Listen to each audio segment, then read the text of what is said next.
Hindi naman. Mahal niya ako? Paano niyo sinasabi na mahal niya ako? Tsaka hindi mo naman pwede bigyan ng acting eh. O teka lang, parang sinasabi mo na lahat ng ginagawa ko sa Belo ay totoo para sa akin? Gawin mo. Kahit nagmamasalan ng aeroplano. Wala lang yun. Ay, bumalik ka.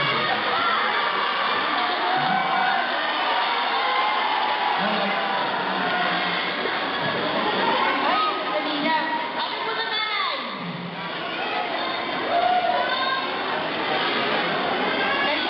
Kanino mo to? Nanonood kayo ngayon sa Pilipinas. Dahil po sa inyo, nanonood po kayo number 1 dito daw kami dito. Pero okay lang eh, pa naman yun. Sino ang party-arty dyan? Hindi, totoo. Karang kasama ko naman itong mga robot. Kaya iba naman. Isa naman, sobra na po kayo ah.